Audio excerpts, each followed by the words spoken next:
Hi friends, welcome to Suresh sir classes. మన యాప్లో group 1, group 2, group 3కి సంబంధించి మీ జాబ్ను డిసైడ్ చేసేటటువంటి సబ్జెక్ట్ తెలంగాణ ఉద్యమం, తెలంగాణ చరిత్ర, తెలంగాణ సంస్కృతి, 33 జిల్లాల సమాచారం, గత పోటీ పరీక్షల్లో వచ్చినటువంటి ప్రీవియస్ క్వశ్చన్ పేపర్స్ ఎక్స్ప్లెనేషన్, దాదాపు 800 వీడియోలు కేవలం రాష్ట్రంలో మన యాప్లోనే అవైలబుల్గా ఉన్నాయి. మీకు కేవలం 222 రూపాయలకి 222కి మాత్రమే మన యాప్లో ఇవ్వడం జరిగింది. మీ ఫ్రెండ్స్, మీ రిలేటివ్స్ ఎవరైతే కాంపిటేటివ్ ఎగ్జామ్స్కి ప్రిపేర్ అవుతున్నారో ఈ అవకాశాన్ని ఉపయోగించుకోండి. దాదాపు 220 మార్క్స్ని కవర్ చేసేటటువంటి సబ్జెక్ట్ కాబట్టి don't miss this opportunity. I wish all the best, wish all success. Thank you. Telangana వారసత్వ కట్టడాల్లో అద్భుతమైన కళా సంపద, తెలంగాణలో వారసత్వ నగరం గుర్తింపు తీసుకొచ్చుకున్న ఏకైక నగరం ఓరుగల్లు. కాకతీయుల అద్భుతమైనటువంటి నిర్మాణాలకు, కట్టడాలకు ప్రతీక వరంగల్.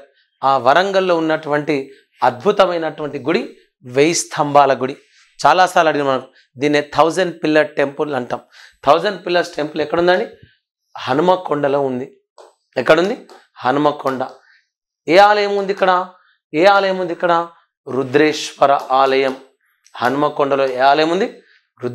రుద్రేశ్వర ఆలయం ఉంది. హనుమకొండ అనగానే మనకు గుర్తుకొచ్చేది 1000 పిల్లర్స్ టెంపుల్, 1000 స్తంభాల గుడి. ఎవరు కట్టించారు దీన్ని? రుద్రదేవుడు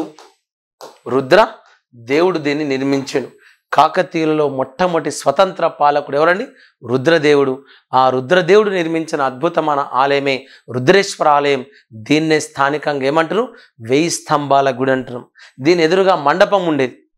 2004లో వైఎస్ ముఖ్యమంత్రి అయిన తర్వాత ఈ మండపాన్ని రిపేర్స్ పేరుతో పక్కన పెడితే ఇప్పటి వరకు ఆ మండపాన్ని రిపేర్ చేసినటువంటి ఆర్కిటెక్చర్ ఇంతవరకు రాలేదండి. అంత అద్భుతమైనటువంటి కళా సంపద ఏందండి 1000 పిల్లర్స్ టెంపుల్. ఎవరు కట్టించారు? రుద్రదేవుడు. ఏ ఆలయం? రుద్రేశ్వర ఆలయం. ఎక్కడ? హనుమకొండలోని రుద్రేశ్వర ఆలయం. ఎవరు కట్టించారు? రుద్రదేవుడు. ఇతన్నే మనం ఏమన్నాం? దయగజ కేసరి అన్నాం. ఏమన్నాం? దయగజ కేసరి. ఏ ఆలయం కట్టించిండు? 1000 స్తంభాల గుడిని కట్టించిండు. నేను వెళ్ళినప్పుడు ఫారినర్స్ అండి, మన వాళ్ళు కాదు, ఫారినర్స్ వచ్చి చూస్తున్నారు. అంత అద్భుతమైన నిర్మాణం ఏది? 1000 పిల్లర్స్ టెంపుల్. వరంగల్ కోట, దీన్నే ఖిలా వరంగల్ అంటారు. దీన్నే స్థానికంగా ఏమంటారు? ఖిలా వరంగల్ అంటారు. దీన్నే ఫోర్ట్ వరంగల్ అంటారు. వరంగల్ ఫోర్ట్ అంటారు. అవునా? ఇదేమైంది? ఇప్పుడు ధ్వంసం అయిపోయింది. ఇది చూడండి, ఇక్కడ చూస్తే మీకు ఏర్పడుతుంది. అవును, ఇక్కడ ఉన్నటువంటి ఏనుగులు, ఇక్కడ ఉన్నటువంటి కాకతీయుల కళాతోరణం ఇవన్నీ కూడా పూర్తిగా ధ్వంసమైనవి. ఎవరు దీన్ని ధ్వంసం చేసిరు? 1323లో ఢిల్లీ సుల్తాన్ రాజైనటువంటి జునా ఖాన్ లేదా మహమ్మద్ బిన్ తుగ్లక్ దీన్ని పూర్తిగా ఏం చేశారు? ఇక్కడ మీరు చూస్తే ఏర్పడుతుంది, కింద పడి ఉంటే అన్ని శిల్పాలు కూడా. ఆనాడు మహమ్మద్ బిన్ తుగ్లక్, జునా ఖాన్ అనేటటువంటి ఢిల్లీ సుల్తాన్ రాజు 1323లో వరంగల్ కోటను పూర్తిగా ధ్వంసం చేసాడు. కాకతీయుల కళకు, కాకతీయుల నైపుణ్యానికి, కాకతీయుల నిర్మాణాలకు ప్రసిద్ధి చెందినటువంటి కోట వరంగల్ కోట. మన వారసత్వ నగరం హృదయ్ అనే పథకం కింద తెలంగాణలోని 33 జిల్లాలో ఒకే ఒక నగరం ఎంపికైంది. అదేదండి వరంగల్. రామప్ప గుడి అందరు తెలిసింది. ఇటీవల యునెస్కో ద్వారా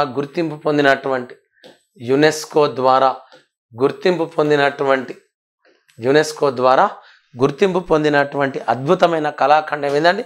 రామప్ప అనే గుడి. మనకేమడిగిండు? రామప్ప ఎవరున్నాడు? రామప్ప ఎవరండి? శిల్పి, స్కల్ప్టర్. రామప్ప అనే శిల్పి ఈ ఆలయాన్ని నిర్మించడం వల్ల దీన్ని ఏమన్నాం? రామప్ప టెంపుల్ అన్నాం. ఏ జిల్లాలో ఉంది ఇప్పుడు? ములుగు జిల్లాలోని వెంకటాపురం మండలంలోని పాలంపేట అనే గ్రామంలో ఉంది. కాకతీయులు ఏం చేసేవారు? పుణ్యం పురుషార్థం రావాలని చెప్పి చెరువులను దవ్వించి అక్కడ శిలాశాసనాలు వేయించి పక్కనే అద్భుతమైనటువంటి గుళ్ళ నిర్మించేవాళ్ళు. అట్లా గణపతి దేవుని యొక్క సేనానైనటువంటి రేచర్ల రుద్రుడు నిర్మించినటువంటి అద్భుతమైన ఆలయం పాలంపేట శాసనం లేదా పాలంపేట దేవాలయం. ఆ దేవాలయాన్ని చెక్కినటువంటి శిల్పే రామప్ప. ఏ జిల్లాలో ఉంది? ములుగు జిల్లా, వెంకటాపురం మండలం, పాలంపేట గ్రామంలో ఉన్నటువంటి అద్భుత ఆలయం రామప్ప ఆలయం. ఎవరి శాసనాన్ని, పాలంపేట శాసనాన్ని వేయించింది? రేచర్ల రుద్రుడు. ఎవరి రేచర్ల రుద్రుడు? గణపతి దేవుని యొక్క సేనాని. దీన్ని ఏ శాసనం అన్నాం? పాలంపేట శాసనం. ఇటీవల దేని ద్వారా? యునెస్కో ద్వారా గుర్తించబడ్డ అద్భుతమైన కట్టడం. నీటిపైన తేలి ఆడేటటువంటి ఇటుకలతో నిర్మించబడ్డ ఆలయం. అతిపెద్ద పానపట్టం. ఇది పానపట్టం అంటే వేదిక, ఒక డయాస్ పైన నిర్మించిన అద్భుతమైన ఆలయం. ఈ ఆలయం పైనే అద్భుతమైన నృత్య భంగిమల్ని, ఏ నాట్యం యొక్క నృత్య భంగిమలు? పేరని శివతాండవం. పేరని శివతాండవం యొక్క అద్భుతమైన నృత్య భంగిమలు చెక్కబడ్డటువంటి ఆలయం ఏదండి? రామప్ప ఆలయం. One of the best tourist spot in Telangana. Ghanapuram కోటగుళ్ళు. ఘనపురం కోటగుళ్ళు అంటున్నాం. ఘనపురం అనే మండలంలో ఉన్నాయి. ఏ జిల్లాలోని? జయశంకర్ భూపాలపల్లి జిల్లాలో. దీన్ని ఏమంటారు? టెంపుల్స్ మ్యూజియం అంటాం. అంటే ఒకేసారి పెద్ద సంఖ్యలో ఏమున్నాయండి? దేవాలయాలు కాకతీయుల కాలంలో నిర్మించబడ్డాయి. ఇక్కడ సగం నరుడు, తర్వాత నృసింహ ఆకారంలో ఉన్నటువంటి అద్భుతమైనటువంటి కోటగుళ్ళు, దేవాలయాల సమూహం, టెంపుల్ టౌన్గా దీన్ని పేర్కొంటారు. అద్భుతమైనటువంటి ఆలయాలు నిర్మించారు. ఎక్కడ అండి? జయశంకర్ భూపాలపల్లి జిల్లాలోని ఘనపురం మండలంలో ఉన్నటువంటి దేవాలయాల సమూహాలు ఏదండి? కోటగుళ్ళు. కోటగుళ్ళు. అలంపూర్. అలంపూర్ ఆలయంలో ఉన్నటువంటి అమ్మవారు జోగులాంబ అమ్మవారు. భారతదేశంలో అష్టాదశ శక్తి పీఠాలు, 18 శక్తి పీఠాలు ఉంటే అందులో ఒక శక్తి పీఠం ఏదండి? అలంపూర్ జోగులాంబ. అలంపూర్ జోగులాంబ అమ్మవారి పీఠం. ఎన్నో శక్తి పీఠం? 5వ శక్తి పీఠం. అలంపూర్ జోగులాంబ ఎన్నో శక్తి పీఠం? 5వ శక్తి పీఠం. ఏ నదీ తీరాన అన్నాడు? తుంగభద్ర నదీ తీరాన. తుంగభద్ర నదీ తీరాన గద్వాల జిల్లాలోని అలంపూర్ అనే మండలంలో అద్భుతమైనటువంటి ఆలయం ఏదండి? అలంపూర్ జోగులాంబ ఆలయం. ఎవరు కట్టించారు ఈ ఆలయాలను? బాదామి చాళుక్యులు కట్టించారు. ఎవరు కట్టించారు? బాదామి చాళుక్యులు నిర్మించినటువంటి అద్భుతమైన ఆలయం అలంపూర్ జోగులాంబ అమ్మవారి ఆలయం. తుంగభద్ర నదీ తీరాన గద్వాల జిల్లాలోని అలంపూర్ గ్రామంలో ఉన్న ఆలయం తుంగభద్ర నదీ తీరాన ఉన్న 5వ శక్తి పీఠమైనటువంటి అలంపూర్ జోగులాంబ అమ్మవారి ఆలయం. ఇక్కడే ఉన్న ఇతర ఆలయాలు ఏమన్నా? ఇక్కడే ఉన్న ఇతర ఆలయాలు నవబ్రహ్మ ఆలయం, బాల బ్రహ్మేశ్వర ఆలయం. నవబ్రహ్మ ఆలయం, బాల బ్రహ్మేశ్వర ఆలయాలు ఉన్నాయి. తెలంగాణలో అద్భుతమైన ప్రాచీన కట్టడాలు ఒక ఆలయం ఏదండి? అలంపూర్ జోగులాంబ అమ్మవారి ఆలయం. గద్వాల కోట. గత ఎగ్జామ్లో మనకు అడిగాను. తెలంగాణలో టాప్ 1 సంస్థానం, టాప్ 1 కోట ఏదంటే గద్వాల సంస్థానం. ఎవరు కట్టించారు గద్వాల కోటను? గద్వాల సంస్థానంలో అందరికన్నా గొప్పవాడు ఎవరండి? పెదసోమ భూపాలుడు. పెదసోమ భూపాలుడు నిర్మించినటువంటి అద్భుతమైన కట్టడం ఏదండి? గద్వాల కోట. ఈ గద్వాల కోట నిర్మించిన ఎవరు? పెదసోమ భూపాలు. ఈ పెదసోమ భూపాలని గల మరొక బిరుదే నల్ల సోమనాద్రి. ఈ నల్ల సోమనాద్రే అద్భుతమైనటువంటి కోట కట్టించిండు. ఆ కోటనే గద్వాల కోట. ప్రస్తుతం ఈ కోట పూర్తిగా శిథిలావస్థకు అయిపోయింది. నేను పోయిన కోట మొత్తం కూలిపోతుంది. కానీ ఇక్కడ ఉన్నటువంటి పెదసోమ భూపాలు కట్టించిన గుడి మాత్రం ఇప్పటికీ చెక్కు చెదరలే. ఈ కోటలో ఉన్న గుడి ఏందండి? చెన్నకేశవ స్వామి ఆలయం. చెన్నకేశవ స్వామి ఆలయం అంటే గద్వాల పట్టణంలో జరిగే అతిపెద్ద జాతర ఏదంటాడు? చెన్నకేశవ స్వామి జాతర. ఎవరు కట్టించారు ఆలయాన్ని? పెదసోమ భూపాలు. ఇతని గల పేరే నల్ల సోమనాద్రి. ఇదే ప్రభుత్వం ఇతని పేరు మీద ఏ ప్రాజెక్టుకి? గట్టు ఎత్తిపోతల పథకానికి ఏమని పేరు పెట్టింది? గట్టు లిఫ్ట్ ఇరిగేషన్కి నల్ల సోమనాద్రి ఎత్తిపోతల పథకం అని పేరు పెట్టింది. తెలంగాణలో one of the best tourist స్పాట్లో కృష్ణానది తీరాన ఉన్న గద్వాల పట్టణంలో ఉన్న చెన్నకేశవ స్వామి ఆలయం మరియు గద్వాల కోట. నేలకొండపల్లి. నేలకొండపల్లి ఎక్కడుందనడు, అసలు దీని ప్రత్యేకత ఏందనడు. ఖమ్మం జిల్లాలో ఉంది. ఖమ్మం జిల్లాలోని మన వారసత్వ కట్టడం ఏంటంటే ఖమ్మం జిల్లాలోని ఒక మండలం నేలకొండపల్లి.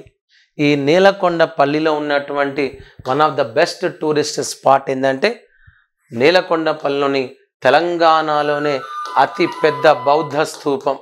తెలంగాణలో అతిపెద్ద బౌద్ధ స్థూపం. తెలంగాణలో అతిపెద్ద బౌద్ధ స్థూపం ఏదండి?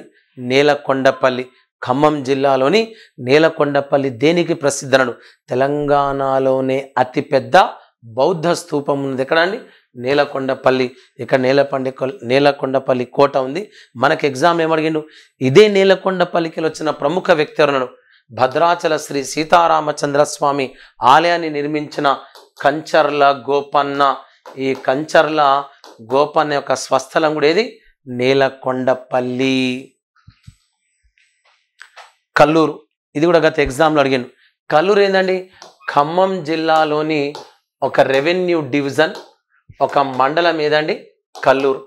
ఏముంది కల్లూరు దేనికి ప్రసిద్ధి అంటే కాకతీయుల్లో గొప్ప పాలకురాలు ఎవరండి? రాణి రుద్రమదేవి. ఈ రాణి రుద్రమదేవి కల్లూరు మండలంలో ఒక అద్భుతమైన ఆలయాన్ని నిర్మించింది. ఆ ఆలయం పేరు అడిగిండు. వేణుగోపాల స్వామి ఆలయం. ఏ ఆలయం? వేణుగోపాల స్వామి ఆలయాన్ని నిర్మించింది. ఖమ్మం జిల్లాలోని కల్లూరు మండలంలో రాణి రుద్రమదేవి నిర్మించిన అతి ప్రాచీన ఆలయం ఏది? వేణుగోపాల స్వామి ఆలయం. కూసుమంచి ఎక్సలెంట్ అండి. 2 కళ్ళు సరిపో, అంత అద్భుతంగా కట్టించింది. కూసుమంచిలో ఉన్న ఆలయం ఇక్కడ రాసింది చూడండి, మీకు కనిపిస్తే చూడండి. గణపేశ్వర ఆలయం. గణపతి దేవుడు. కాకతీయులలో అందరికన్నా గొప్పవాడెవరు? గణపతి దేవుడు. ఆ గణపతి దేవుడు స్వయంగా నిర్మించిన ఆలయం గణపేశ్వర ఆలయం. కానీ స్థానికంగా దీన్ని అందరు ఏమంటారంటే రామలింగేశ్వర స్వామి ఆలయం అంటారు. నేను పోయినా కాబట్టి చెప్పగలుగుతున్నా. దీన్ని స్థానికంగా అందరూ ఏమంటారు? రామలింగేశ్వర స్వామి ఆలయం అంటారు. కానీ టెంపుల్కి పోయినాక ఇక్కడ ఏముంటుంది? శ్రీ శ్రీ శ్రీ గణపేశ్వర ఆలయం ఉంటుంది. కాకతీయుల్లో గొప్పవాడైనటువంటి గణపతి దేవుడు నిర్మించిన ఆలయం గణపేశ్వర ఆలయం. ఎక్కడుంది? ఖమ్మం జిల్లాలోని కూసుమంచి మండల హెడ్ క్వార్టర్లోనే ఉంది. ఖమ్మం జిల్లాలోని కూసుమంచి మండలంలోని హెడ్ క్వార్టర్లో ఉన్నటువంటి స్థానిక ఆలయం ఏదంటే గణపేశ్వర ఆలయం. The best tourist spot. 2 కళ్ళు సరిపోవు ఆ లింగాన్ని, ఆలయాన్ని చూడడానికి. ఇక్కడే ఉన్నటువంటి మరొక ప్రధానమైనటువంటి పర్యాటక ప్రదేశాలు ఇవ్వండి. ఏదండి? ఇదే ఖమ్మంలో ఉన్నటువంటి మరొక పర్యాటక ప్రదేశం అంటాం. ఖమ్మంలో ఉన్నటువంటి మరొక పర్యాటక ప్రదేశం ఖమ్మం టౌన్లో వెళ్ళగానే మీకు పెద్ద కొండపైన కనిపిస్తుంది. ఏముంది అక్కడ? స్తంభాద్రి. ఖమ్మం పాత పేరే స్తంభాద్రి. స్తంభాద్రి అంటే స్తంభం అంటే బండ. బండలోనే స్వయంగా ఎవరు వెలిసిరు? లక్ష్మీ నరసింహస్వామి వెలిసిరు. కాబట్టి ఆ పట్టణాన్ని మనం స్తంభాద్రి. స్తంభాద్రి అంటే అర్థమైంది లక్ష్మీ నరసింహస్వామి. లక్ష్మీ నరసింహస్వామి ఆలయం. ఖమ్మం పాత పేరు స్తంభాద్రి. స్తంభం అంటే బండ. బండలోనే స్వయంభూగా వెలిసింది ఎవరు? లక్ష్మీ నరసింహస్వామి. కాబట్టి ఖమ్మం జిల్లా దేనికి ప్రసిద్ధి అంటే స్తంభాద్రి లక్ష్మీ నరసింహస్వామి ఆలయానికి ప్రసిద్ధి.